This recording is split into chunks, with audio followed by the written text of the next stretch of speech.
You had an okay day? Was it crazy? That was crazy. Yeah, dude. Yeah, 16 people? yeah. I don't know. Tired. Dude, let's put this off till tomorrow. Let's do it tomorrow. Serious. No, no, I'm no, serious. Let's do it no. tomorrow, dude.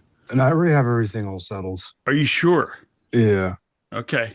yeah. I'm just trying to transfer my notes here. The thing is, like, it'll never get easy. No, I Yeah, agree. it'll never be time. Having been through enough of those, I wholeheartedly agree. Doing well. We had a good weekend. Went up to visit mom and dad on Sunday. Um, and you can definitely tell mom is we thought dad was a little bit more frail, and he is. Where he might be the first one to step out of this place. But I don't mom know. definitely had some testing the last 2 weeks. My sisters are both all over it as far as working with them and just being with them all the time. So the outcome of that basically she has 50% of her heart working, and everything I else don't is know. is done. So I think there's the clock has started ticking for her as well. So Yeah, but good time with them. Good visit. Just sitting down with them and talking to them was good, man. Really was. yeah. I mean, it kind of seems like you're in a like an okay place for that to transpire in a way, or We've had so many talks, so many just not just the memories, but just so many talks about that. Dad and I in particular, as far as what it means to take the next step. Uh, and he fully knows, he's with Jesus, so yeah, but it's still, I think it's a little bit scary. And it's the unknown, trying to work through that, as much as we all read and know that Jesus is going to be there. It's just still, it's a dark wall. yeah, yeah. I mean, it's the unknown. It's like the known and the unknown. Hmm.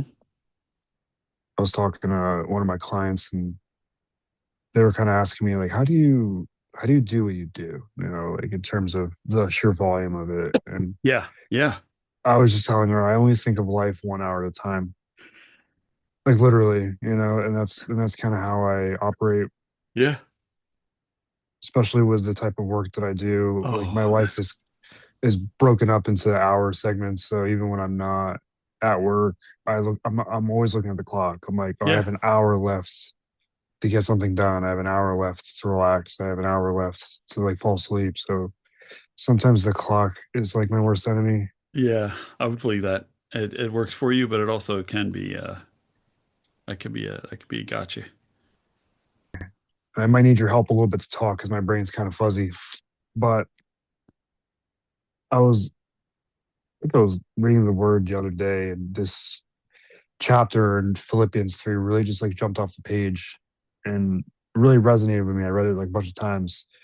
And there's like so much meat in there that I kind of want to talk about. Um, and those notes that I kind of sent you were kind of highlighting those Yeah, talking points. I saw that. And I think they kind of pair really well with perfectionism Hmm. because it talks a lot about how imperfect, Paul was. Oh my. So I think just having that as like this reference point where, um, like you're almost embracing the imperfections in the pursuit of being perfect. So can I add some backstory? Oh, please do. Sunday, we're going through the book of Hebrews. Hmm. Sunday, Hebrews chapter 11. It's the Hall of Faith. Mm. And one of the themes that came out of it was just the people that God listed were absolutely full of imperfections. Right, But what God saw, and this is Old Testament, what God saw is their faith. And right. those times when they stepped out in faith. And I think that's a hearty, it's just you can add to that. You can use that, whatever. But I was just left with that for 2 days now. I've been wrestling with that. It's like, we get hung up on what did I do? What did I do? It's like, grieved God, the Holy Spirit, whatever. He's looking at our heart and he's looking at our faith. Hmm. Yeah, no, I like that a lot because I got that a lot from Philippians 3. Yeah. And Yeah. that's kind of something I want to talk about. Welcome to the Generation F podcast. F stands for faith. This show is about having real conversations on wrestling with faith between two different generations' perspectives. My name is Isaiah. I am the host of the show. I am joined tonight with my co host, Phil. And today we're going to go over a couple of different things in continuation to last week's episode on perfectionism. This was something that we had talked about uh, in generality, kind of going over the idea of the world and people that we talk to having a hard time wrestling with the idea of faith because they might feel it's unattainable because of the expectations of being either spiritually or physically perfect. So, as we kind of get started, we're going to do this episode a little differently, more so in the sense that in times past, I don't normally read a full chapter in the Bible. Um, but this one chapter that we're going to base this conversation over is pretty important to how I structure some of my notes. So we're going to turn to the book of Philippians. We were in there a little bit last week, I believe, on a previous episode. It's a very, very, very small book. It's in the New Testament, all the way towards the back, past Ephesians. And these were letters that were kind of written by Paul to different churches that he was kind of talking to for the audience that has no idea what these little books were about.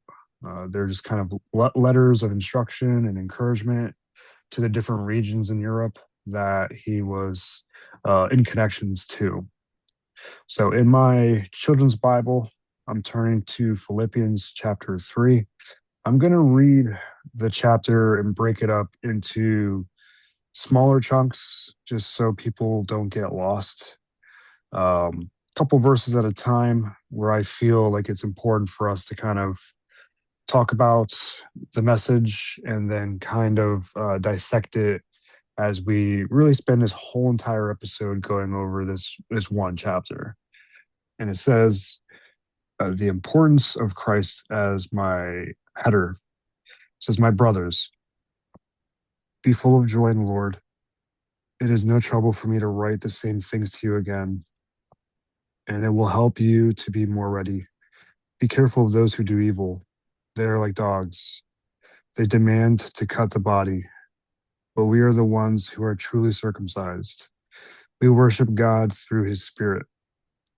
We are proud to be in Christ Jesus, and we do not trust in ourselves or anything we can do. Even if I am able to trust in myself, still I do not. If anyone thinks that he has a reason to trust in himself, he should know that I have greater reason for trusting in myself." I'm going to break that 5 verse segment up into a couple of different things. So, Phil, a couple of things for the audience to understand. Again, a lot of this language is kind of lost in today's translation, more so its application. Obviously, there's the word circumcision that kind of comes up a lot in the Bible. I don't want to gloss over it because it is an important aspect uh, in comparison to a lot of the topics that you'll see in the Bible. I think it's important for the audience to see the word and know its application. Now, there's a physical act of circumcision, which we're, all for the most part, aware about.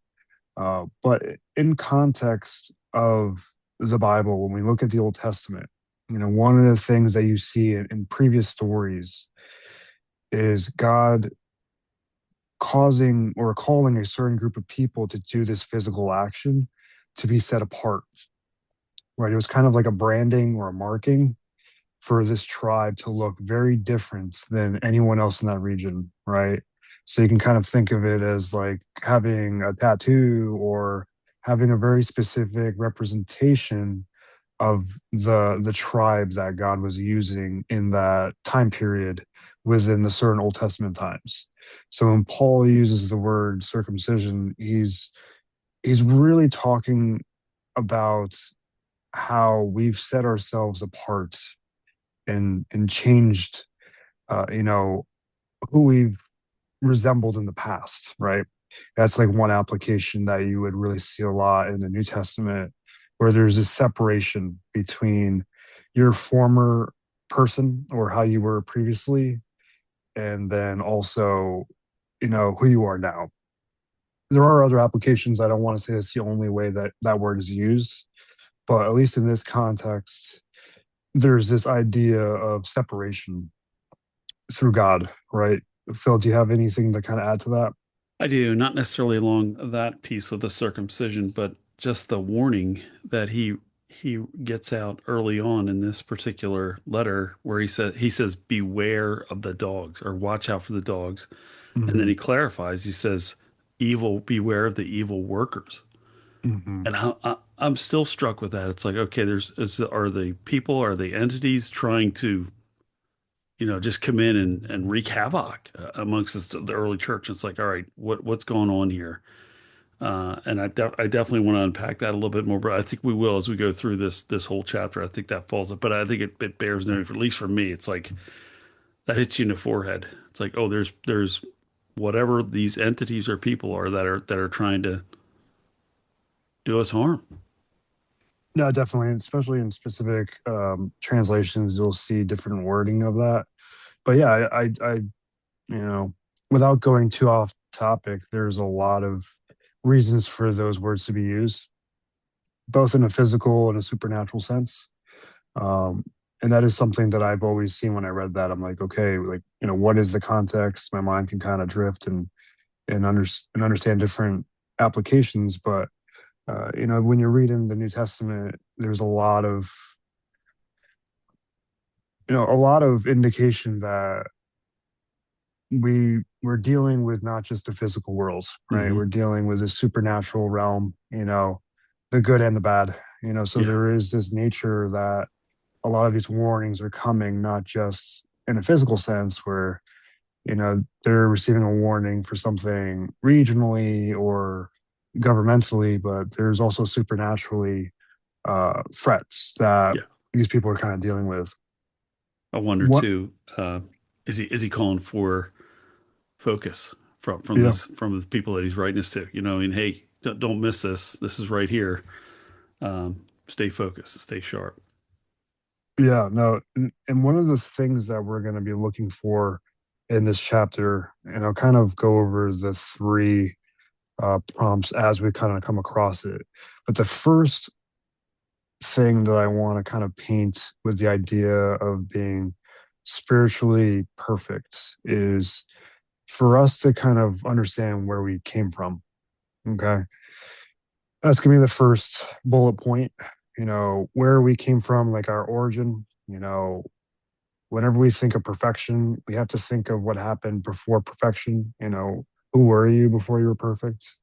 Even if you were trying to be a perfect person, which is for the most part impossible or unattainable.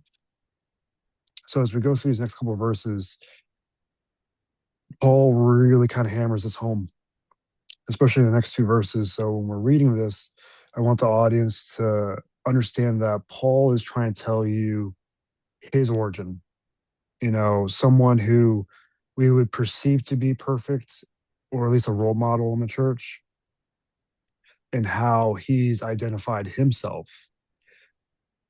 And with that same idea, when we look at ourselves, we're holding ourselves to this kind of comparison. Um, it becomes a little bit easier when you kind of listen to this next couple lines. So, starting verse 5, Paul's saying, and he's talking about his background. So when you hear these verses, he's really talking about, hey, this is my origin story. It says, I was circumcised 8 days after my birth. I am from the people of Israel and the tribe of Benjamin. I am Hebrew, and my parents were Hebrews. The law of Moses was very important to me. That is why I became a Pharisee, which is like a religious order within that time where they were very um, powerful and they were kind of seen in like very high regard. I was so enthusiastic that I tried to hurt the church. No one could find fault with the way I obeyed the law of Moses. Now, I want to stop there for a second because this is his origin. So if you look at Paul, he's clearly saying, listen, I followed all the rules. I came from this family line, this name, this bloodline, whatever you want to say. I had all the best education. I did everything that I needed to do to be perfect in the eyes of the law, right? And when we see the word the law in the Bible, they're always talking about the law that Moses had written, right, or was given to write, from God. So you will always see things abbreviated by the law. The law is implying that it was what Moses was instructed to kind of organize, right? So we have this again, this comparison. All right, here's who I am. I followed everything to a T. I was nearly perfect in the eyes of the law. You can think of this as, someone saw me as a good person. I donated to charity. I worked overtime without complaints. I did all these things that were very right. No one had anything bad to say against me, right? And it picks up in verse 7. It says, at one time, all these things were important to me, but now I think those things are worth nothing because of Christ. Not only those things, but I think that all things are worth nothing compared with the greatness of knowing Christ Jesus, my Lord. Because of Christ, I have lost all those things. And I'm going to stop there for a second because that can be an interesting line. What defines us, right? How do we define who we are? Right? A lot of times, our definition comes from the things that we've done in life. Maybe we had a lot of success in a certain workplace or sport, or just in your community. Maybe you're really well known for, donating and being philanthropic and doing all these great things. Those things give us definition to our lives, and they're not bad things, right? That's not what the point is really trying to say, but what the point is really kind of highlighting is when Paul like really kind of realized who God was in a literal sense and in physical practice, it became almost meaningless to him, if not completely meaningless to him, right? So we have this stark comparison, right? When we think of perfectionism, we think of this notion that I have to do all these things by the book. So people can understand that I'm doing really well, that I'm a good person, that I've accomplished many things. And when we look at the definition of who we are, we typically will align that with those exact things, right? And we're just kind of using that as proof in the pudding. But then we have this curveball where Paul's saying, hey, listen, like none of this stuff really kind of was worth anything, right? And he's going to kind of go into, this in a little bit more of a detailed sense. So it says here, when we're picking up, and now I know that all those things are worthless trash. This allows me to have Christ and to belong to him. Now that I belong to Christ, I am right with God, and this being right does not come from my following the law. I love that line. We can spend a lot of time on that in itself, but he clearly says everything that he was called to do. He had these supernatural encounters. If you read the book of Acts, it goes into great detail of the things that had happened to him. They weren't subjective or personal experiences, they were physical encounters. But when he actually, realized, um, you know, what he was doing, nothing came close to the person that he was trying to become, right? It was almost in a completely different hemisphere. Like it wasn't even in comparison. So to kind of circle that back to the idea of perfectionism, Yuri said something really interesting on his podcast. I think it was two podcasts ago, where it talks about like the danger of being a good person, right? Like if you say that you're a good person, it becomes very dangerous because of how uh, difficult it is to compare that day to day. Like it's not a very static definition of who you are. right? It can change depending on what country you're in or what time of the year it is, so it's very difficult to define that. But Phil, what I want to do is up until this point, we've kind of covered about 9 verses. Going into this idea of where we came from, what defines us, and Paul's definition of this slow realization that everything that he had accomplished was worth nothing. Just give me some ideas on what you have in relationship to the idea of perfectionism in a spiritual perspective. Mine's more like a question. Yeah, go for it. And when and what is the danger of us answering the question? If somebody would ask of us, who are you? What is the danger in answering that question with, here's what I do? Here's what I do. I think that opens a huge talking point to a lot of the struggles that we go through. If we attempt to answer that question, who are we, with Mhm. a simple dialogue on, well, here's what I do from Monday to Friday, or here's what's made me famous, or you know what I mean? Yeah, I think it's more of a question to you, Isaiah. What do you, when you hear that question? I'm reading this first part of Philippians chapter 3 there, and it's, to me, it's written all over it. Paul's exchanging the what he did, and that was his former self, for a real time, this is who I am. And it had nothing to do with what he did or right. who he was. Yeah, just even to answer that question, if you were to ask me without, context, in more recent years, I've shied away from defining myself by things that are temporary, right? So even my profession being a coach and a trainer, I even though I take a lot of great pride in people's lives that I can affect during that craft, um, it's not something that is always going to be there, right? And even during the pandemic, when gyms shut down and all these different things changed, there was no value. I wasn't a essential personnel, right? So they have this, you know, people have a tendency to have a connection to things that can disappear. Yeah. And Yeah. when those things disappear, it takes from them their identity, it takes from them who they are.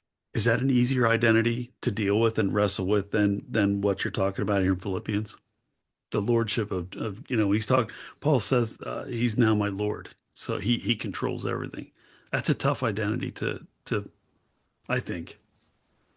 Yeah, I think it's a tough identity in today's climate. And then maybe that's something that we could talk about in the generational Yeah. debate, Yeah. not debate, but analysis, because um, put a pin in that. We're Yep. gonna we're Done. gonna we're, yeah, we're gonna talk about that. I'm not gonna remember it, but if you can bring that back up. Yep. Um, but I do want to kind of circle back to that question in a roundabout way. But what we are going to do is we're going to continue again, just because we're almost there. We're almost at the finish line. I know it's a long chapter. All right, so it says here, it comes from God through faith. God uses my faith in Christ to make me right with Him. Highlight that. That's big. We'll have to come back to that. All I want is to know Christ and the power of His rising from death. I want to share in Christ's sufferings and become like Him in His death. If I have those things, then I have hope that I myself will be raised from death. All right, so there's this kind of this hyperlinked idea to these different phrases where Paul's talking about how God uses Paul's faith in Christ to make him right, right? It doesn't say that God uses Paul's good works or his actions or his donations or his efforts to make him right. There's a very distinct theme in both the Old and the New Testament, the whole entirety of the Bible, where your faith is what creates this exchange, this currency for value, for your worth, for your identity.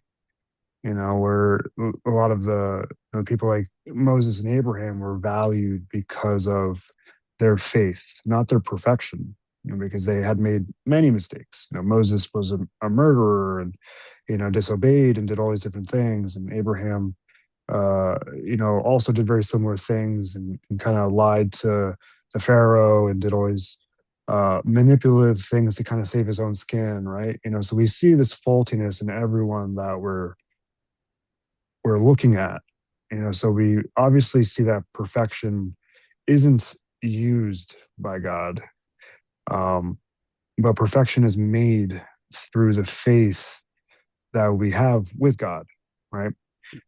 Phil, do you have any comment on that? No, I love that. I love that, Isaiah. I mean, that's just, you're absolutely right. It's not, sometimes we look for the wrong thing. We try too hard to be somebody that we're not perfect, where God's really not looking for that. He's just looking for a simple belief in Him, that faith. But that, dude, that perfection and the drive to be perfect that's a real deal. It's something that a lot of people struggle with, myself included in certain areas. You know, you wanna put the perfect front up. You wanna look like you have it all together. At least that's for me is how we would describe it. It says continuing toward our goal. That's the subject. Paul says, I do not mean that I am already as God wants me to be. I have not yet reached that goal, but I continue trying to reach it and to make it mine. Christ wants me to do that. That is the reason Christ made me his. Brothers, I know that I have not yet reached that goal, but there is one thing I always do. I forget the things that are past. I try as hard as I can to reach the goal that is before me. Keep trying to reach the goal and get the prize. That prize is mine because God called me through Christ to the life above. So, summarizing that last little segment, we're going to wrap up that chapter a little early. I could kind of go into the rest, but this is a very interesting final few verses. And I want to reread this one part.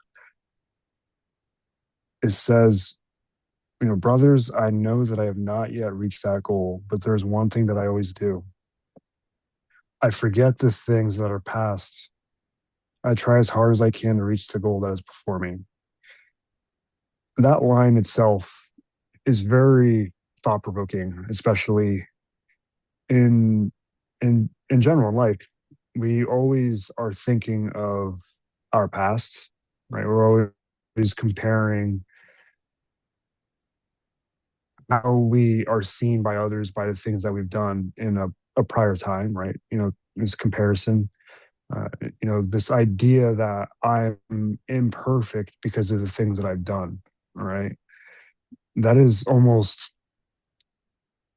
impossible to separate from the human psyche, right? Hmm. We Hmm. always are festering and thinking and dwelling on, past memories, things that we've experienced.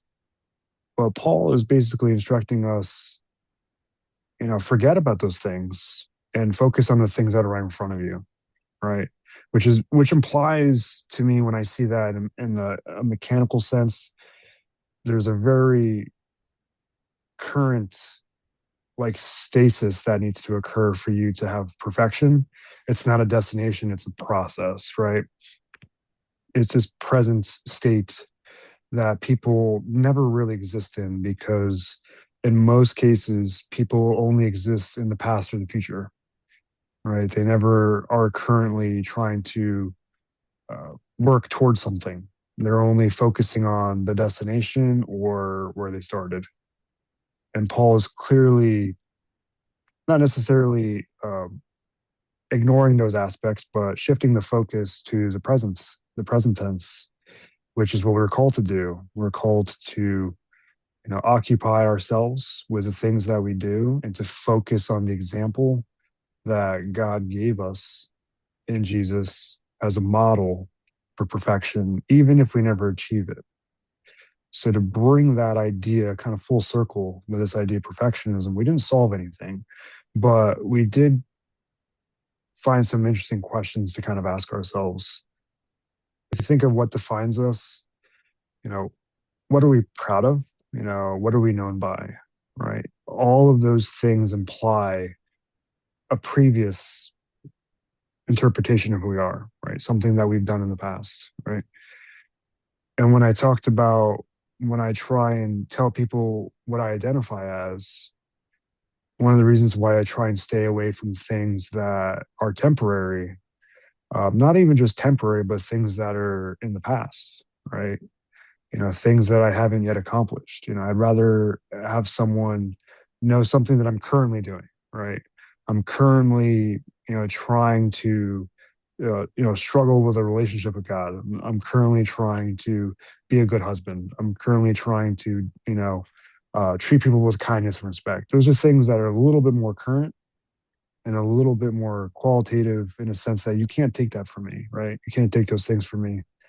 Um, and they're present, which means that I'm constantly working on them and I haven't reached that goal yet, as Paul has says. Phil, as we kind of finish that last little bit, let's kind of summarize these concepts and see if we can tie it back into the idea of perfectionism. Hmm. And maybe we can go into some, comparisons generationally with some of the things that we discussed about before the podcast. Yeah. Yeah. Um, I am still left with that question, Isaiah.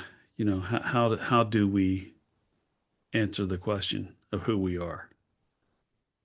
And Yeah. I think many people would have a ready answer. They jump right in there. This is who I am. Um, but if we believe what God said about us, and if we believe who Jesus is, I think that should answer the question. We're first and foremost, child of God. We believe in Him, and because of that, we believe in that Jesus did. And I don't. I think there's something in there to wrestle with because it's. I think we're too quick to answer that question of who we are with something. You're touching on it too, as far as things uh, that they're in our past that we did. That's where we gain you know, Mhm. our status. And I think Paul's coming directly at that and saying, no, if anybody has a right, and he uses the word boast in my translation, if anybody's got a Mhm. right to boast about life and what they accomplished, look at me. And here's my resume, and it's pretty spotless. Yeah. And I think then he builds on this whole concept of, you got to let it go. You just let it go and redefine the answer to that question of who I am. Um, I don't know. That's some of my thoughts there. Oh no, I love that, and I don't think that he literally means to forget. I don't think No, that no, we're expected to forget the things that have happened to us, but it's more so, like you said, letting go, like not allowing those things to have ownership over you, right? that's a great word. That's a great word. Yeah, yeah. That's a tough one, Isaiah. The ownership and being, shaped by whether it's a scarring experience or something Mm, that we really excelled in and did it much better than people around. And it's like you hang on to that. You know what I mean? Good or bad. We definitely tend to hang on to those things. Um, we just tend to let that own us, and that becomes our name tag, you know. yeah, I have a note written down here that I wrote earlier this morning, and it says that our imperfections are used to allow us to depend on a life following Jesus as an example, right? And to really kind of have someone understand, I think of it very similar to coaching a client who thinks they know it all. They're not very receptive to my instruction. And if in most cases, they never really last long term because they don't see themselves as, needing help, or they don't see that, that you can offer them anything. It's similar in that nature where the people who are the most easily coached are the ones that come to you with the most imperfections, right? Yeah, yeah, Because they're the ones who are dependent on guidance and instruction. right? And they cherish and value the information that you give them so much more, as opposed to someone who's just trying to look for an add-on to what they already are doing, right? A great point. Yep. Love it. We think of the law, we think of societal norms, we think of people's expectations of us, we think of your family members, your boyfriend, your girlfriend, your wife, your husband, your boss, all these things that you're held in mirror to, or in judgment to, like, because they're holding you to a certain standard, right? And we give ourselves identity and comfort in knowing that we align with those things that people put on us.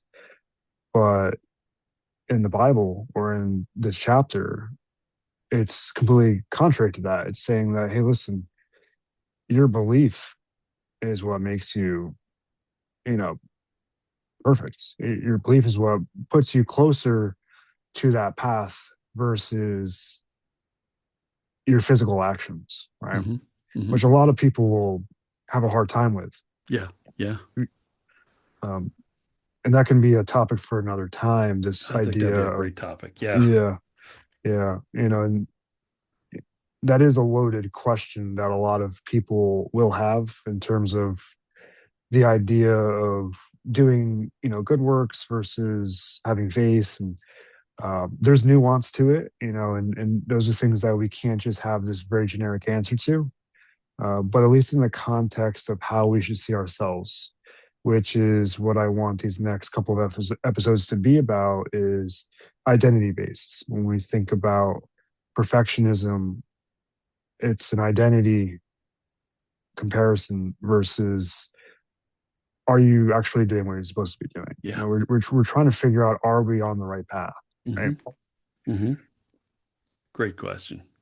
Every episode we try and have a couple of words or a couple of ideas that are kind of tossed around between, how would the younger generations like Gen Z, Millennial, Gen Alpha handle certain topics versus maybe Gen X, baby boomers, things like that. Um, and I have a word written here that was discussed previously with someone earlier, is the word optimal or optimization.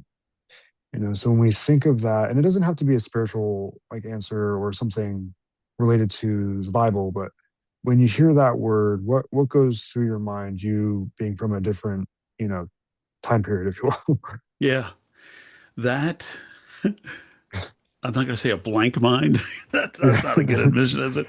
Um, but it's definitely it's not a word that we were using. I think there might have been parts of that where we tried to.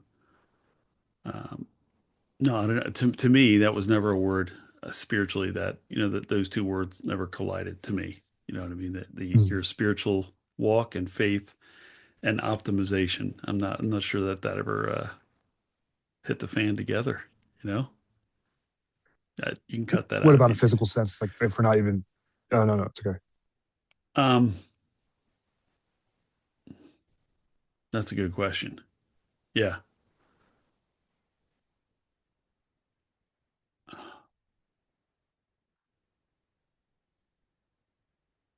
you are basically. We were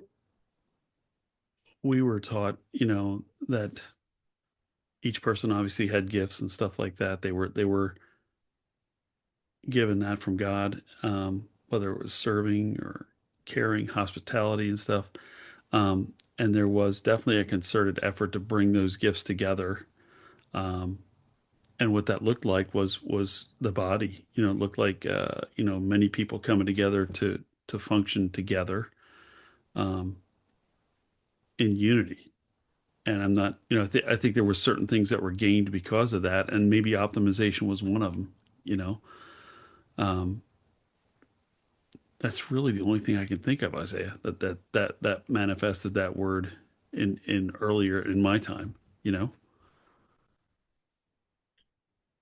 No, I think that just kind of proves not my point, but it's a very new word. I mean, it's not a yeah, new word, but its application has really taken taken flight over the past 20 years or so, Yeah.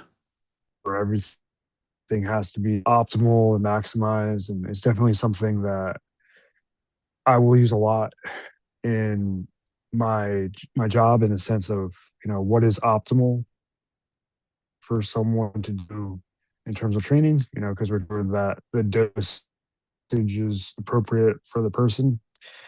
So there's this usage of it more prevalent now because it has like a little more of a physical application, which I think in past generations didn't really exist, because I don't want to say that things weren't optimal, but the objective wasn't to optimize things. Maybe they were just to advance things, Yeah. right? Exactly. Yeah. It was just That's a great way to of saying develop technologies. it. Yeah, like Yeah. just to like advance like technologies, or to advance communities or things like that. But now that we live in a world where there's so much infrastructure, um, there's this need to make something perfect within, you know, that system, right? And I think that whenever I see that word optimal, I see it almost in tandem with the word perfection, Hmm. right? Hmm. Because when I'm writing an optimal program, I'm trying to make it perfect. Even if I don't think it is going to be perfect, I'm still Yeah. going through all my data points and trying to make sure that things line up a certain way. Um, but I think generationally, one of the interesting things that I see in the younger generations, which is the conversation I was having earlier today, was optimization is in most cases perceived as a stressor, right? So the idea of making something optimal or trying to make it perfect causes you more harm than good, right? Hmm. And I'll give you an Yeah. example, especially for the audience if they got lost. We think of optimal sleep, right? People will say, "Oh, well, you're supposed to get 7 to 8 hours of sleep at night." And then if you don't get 7 to 8 hours of sleep at night, you start to stress about not getting enough sleep, which in return makes you sleep less, right? So there's this notion that the things that we do in life that aren't optimal actually inhibit us from getting to the point to where we want in the first place, right? Yeah. Yeah. Yeah. So when I think of that word optimal and how it compares to perfection, uh, the word perfection to me has a negative connotation, Yeah. Yes, it because it does. implies to me that in the process of you trying to be perfect, you're going to almost have like a self-fulfilling prophecy of never getting to that point, and then catastrophize the process in doing it. You know what I mean? Hmm. Optimization, is that just another word for perfection in today's language? To put it simply, I probably wouldn't say yes.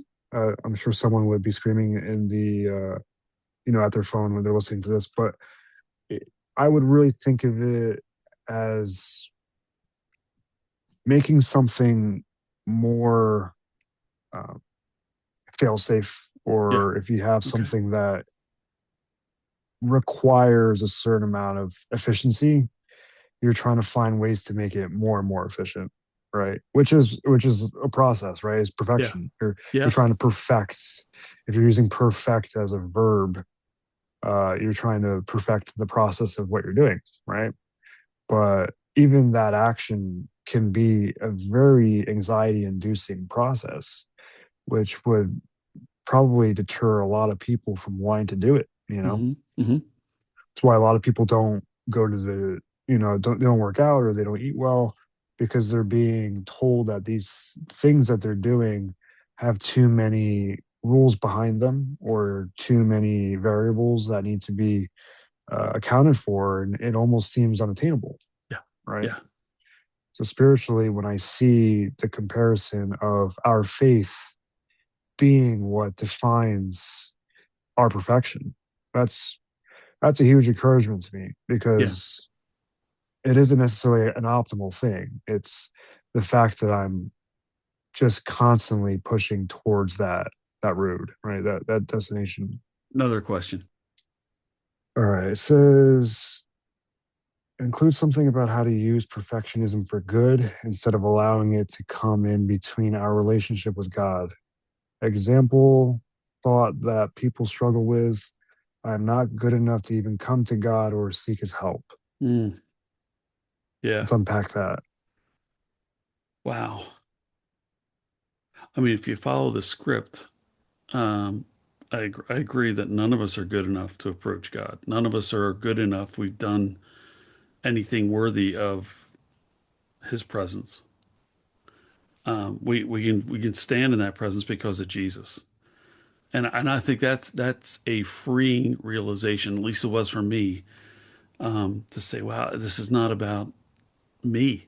You know what I mean? Nothing. It's not about me. The only thing that is recognized by God is a faith in Jesus and what He did. Um, and that kind of got me off of the bandwagon of trying to be perfect or trying to be Mm. a certain way or not do certain things. You know, we're gonna mess up. Or sorry to break that to it. You're gonna mess up. Um, but that's not where it's at for me. You know, it's where it's at for me is just a faith and a consistent faith in Jesus, and that gives me my standing with God. You know, it talks about that in Romans. You know, and we're justified not by anything that we've done. We're justified. We're made able to stand before God because of Jesus, and that's a freeing thought. I mean, to me, it's like, okay, there's something that I can hang on to, and you talk about pressure with optimization. It no longer puts pressure on me to be perfect, and Mhm. and and the longer I'm walking in that, Isaiah, I think the less I want to sin. I'm sinless. Not that I'm not sinning anymore, but you know, you want to please God. You want to please Him because of what He's done through Maybe you. just do less wrong. Yeah, yeah, Yeah, you did do less wrong. absolutely. Yeah, I think a really good conversation in the future, maybe in the next couple of episodes, or the next segment, that I'm going to kind of write up is not necessarily like who is Jesus, but like how should we perceive him in comparison to God, right? And I think that's like a really interesting topic to talk about because even if you don't really believe in God, you have this idea of who Jesus is. Maybe you, when you're really young, went to Sunday school or you watched a movie or, just insert whatever. And we have these preconceived notions on who he was and what his purpose was and why he was sent for us. And I think that a lot of these concepts can be better understood if you understand the context to why he's so important, right? I was talking to someone a while ago and I gave this analogy of when we think of the world before Jesus was on earth, the idea of God in a monotheistic way wasn't unheard of. Like you see a lot of Mesopotamian and other religions that had semblances of that. Whether you're looking at like Zoroastrianism and different kind of religions that were in the different lands, and they had this idea of who God was, even if they didn't have a specific definition. Maybe there were also some other things that they were kind of dabbling with, right? That we can kind of go into a later time. But it's this idea that when when God, the creator of our world, the universe, noticed that there was this lack of ability to connect to us because of the things that we have done, right? The you know Whether you want to kind of go into the story of the book of Genesis, which I would love to kind of go into the idea of the Garden of Eden and kind of talk about that to some degree in a later series. There's this notion that we lost like a Wi-Fi signal to God, right? There was this disconnection that happened where, in order to connect to our creator, certain physical things needed to be done, right? that is why there were very specific laws that we were supposed to follow, whether it meant that there was animal sacrifice or different types of very physical actions that had to be done, because there was a very specific way that um, and we were only allowed to interface with him, Yeah. right? Yeah. And I think a lot should be explained about that because a lot of people don't understand that aspect. But then when Jesus was, sent down to, live and also die for us, uh, obviously there's this consensus understanding of his death being needed for our sins, right? This idea of the wrongs that we do to be covered, but also there's this reconnection of the signal that happens through his death, where we have that interface again, right? It's like going from 0 bars to full bars, right? But there's a very specific way that we can get that signal, right? So I think when people start to understand the context to the importance of why he was sent, it it gives a little bit more appreciation for these concepts, and it gives it a little bit more understanding on how they can be possible. Do you agree with that, Phil? I do. I really do. I'm sitting here shaking my head. Yes. Yes. Yep. Because we do Yeah, fight that consistently. Even now, sometimes we feel like we're disconnected from yeah. God, and that's not the case. And So, I find a lot like generationally to kind of pair that with that last little idea in previous generations.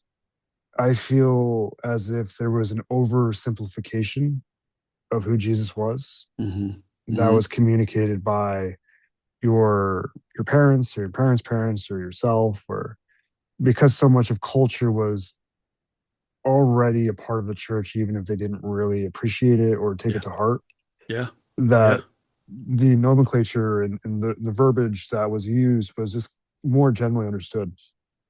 So even if something was said like incorrectly, it was still kind of understood. hmm hmm But now there's generations of children that will grow up and never even step inside of a church, yeah, right? yeah. It's So I happening think, already. Yeah, it's yeah, so happening. I think the idea of breaking down those generational barriers to who Jesus actually is and what the Bible says he is, right? Not just who I think he is, um, but then also giving the context like Jesus would do, giving those uh, parables and these connecting things that we can associate with can be very, very helpful. They hmm can hmm really help us understand, okay, this is uh, a modern day example of why Jesus was so important versus something that you would just kind of hear like your grandmother say, like he died for you because XYZ. So I Yeah. think that's something that I would really like to kind of go down is really kind of paint a vivid picture on why, at least in the Christian faith or the Catholic faith, there is this very specific uh, appreciation for how Jesus is that connecting piece to that signal, right? Yeah. Yeah. Like it. Perfect. Any final thoughts? No, other than continuing on in that discussion, and defining Jesus and talking a little bit about what that means too. I like Yeah, no, that. I agree. I think that was something that I wasn't necessarily like avoiding, but I wanted to have some of these lessons just be a little bit easier to kind of jump from week to week and not Yeah. have like these like very lengthy discussions. But Let me throw this one at you. It yeah, is please. hard to stay on a simplistic discussion line when the topics are 10 bell heavyweight. You know what I mean? Mhm, The word optimization or the word perfectionism are 10 bell words. They're heavy words. mhm. And it's hard it is hard to describe. You understand what I'm saying? I don't understand the reference, but I understand what you're saying. Yeah. Yeah. It's hard to bring those words about without referencing weighty material, or Uh, understanding Jesus. You know what I mean? And you can't just say we're not going to be perfect. We don't have to be perfect without people saying, "Oh, does that mean I get to run out and you know what I mean?" There's a whole context behind that, and you came when you talked about that at the end there. There was an understanding, or at least at nominal levels, in my generation of the Bible and what it said and what it meant. Today, I don't think mhm, that's out there, and it's maybe that's our piece where you're bringing some of that back, baseline understanding, uh, mhm. in a good context. Yeah, that's a good point. I mean, it's hard to give a definition of things without the root origin, but Yeah. then, you know, it's also difficult to give the root origin information without having it connect to something that you can relate with, right? Hmm. And Hmm. I think that was like my initial thought process with the show. It's having people um, have relatable things that they can kind of uh, see possible, even Hmm. if they Hmm. don't have an actual faith practice, Right. they can really just kind of, grapple with these ideas and extract from what they can. But, at the end of the day, um, we do have to define the root source. We have to define like why this makes sense to someone who does believe in it versus Hmm. someone who's just kind of reading it and hearing it for the first time. Right. Right. That's all I'm saying. Yeah, Yeah. and that's not an end all either. That's definitely open for discussion, but it's a difficult explain when you're trying to bring God into it with Jesus and what finished work. What does that mean? Mm. I have no idea what that means. You know, Yeah. um, Yeah, it's a concurrent theme, because we think of something that's concurrent, like there's two things happening at once, right? So in that model, I see things where people are getting closer and closer to the idea of who, God is in their life. hmm. And then on the back end, they're learning or they're on the path to learning like the actual definition of who God is and how he kind of created this actual specific way for us. Good So for it's you.